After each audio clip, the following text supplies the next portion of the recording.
With Thanksgiving just 2 weeks away, the holiday travel rush is getting underway. Last year saw record numbers. It's expected to be even busier this season.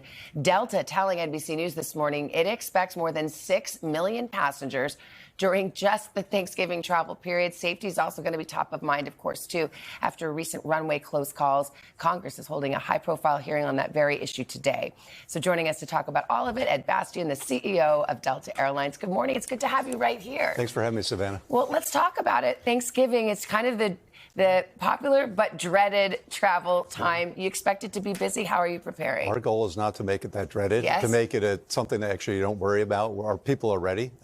Going through COVID the last couple of years, it's taken us a while to make sure that the entire industry has the full resources and capabilities ready. At Delta, we're ready. Absolutely. We've hired 35,000 people over the last couple of years. They're trained. They're ready. We're running a great airline operationally. Top of the industry. I'll give you an example. Yesterday, we operated over 5,000 flights, only had 2 cancellations the entire day, both due to weather, and over 90% on-time arrival. So we're ready in the next couple of weeks. We're expecting big crowds, but I encourage everyone to get to the airport early, but we're going to be ready for you. What about air traffic controllers? We keep hearing about the shortage, some of the issues, the traffic issues. Is that still top of mind? That's still top of mind. That tends to happen more during the peak weather period. So when you have thunderstorms up here in New York in the summer, or some of the colder delays. So it's not as much going to be an issue, I don't think, for the coming holiday periods. The weather forecast looks decent, and they're going to be ready too. How about these runway close calls? We've been hearing more and more about it. The New York Times recently did an investigation,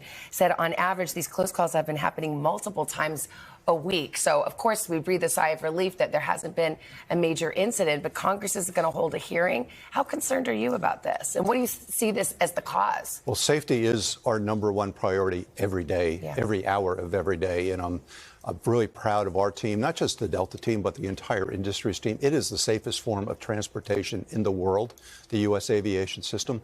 Absolutely. We've had a lot of change, a lot of new people.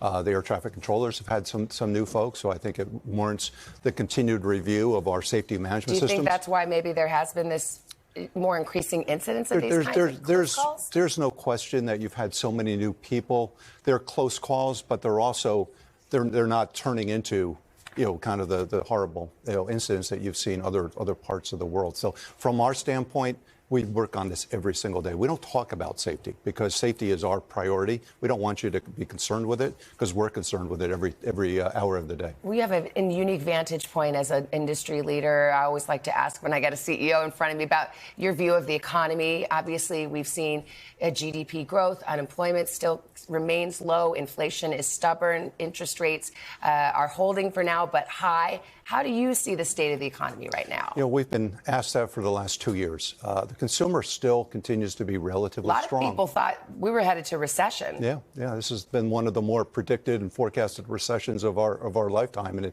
I don't see it happening. I see it potentially slowing down. There's no question with interest rates and some of the challenges. Fuel prices are on the way back up again. You're going to see some impact on consumers.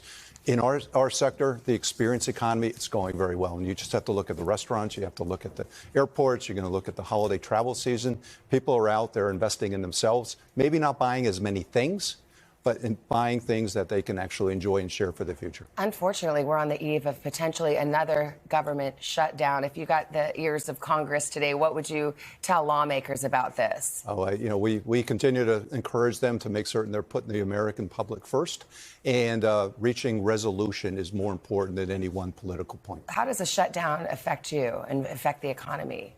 Well, we'll continue to operate. The aviation system are considered to be frontline workers, and they would be working during air traffic control and others during any kind of shutdown period. So we'll continue to operate no matter what happens there, but we certainly encourage our leaders to show leadership and get through this for all of us. I have to ask you about, United Airlines, your competitor, rolled out a new a boarding plan. They call it WILMA, window passengers first. I don't know how it's going. What do you think of WILMA? Would Delta do something similar? We have tried every which way to board customers.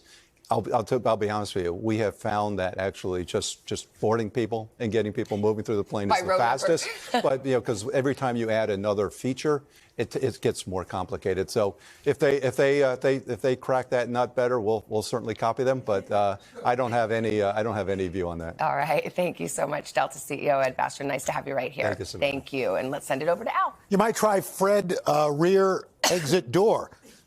Fred. I get it. Fred and Wilma. It's Al. You know Al. Get it, right? See, Ed liked it. Ed liked it. He's going to give me a Biscoff right after this. Yeah. Thank you. All right. Hey, thanks for watching. Don't miss the Today Show every weekday at 11 a.m. Eastern, 8 Pacific on our streaming channel, Today All Day. To watch, head to today.com/allday or click the link right here.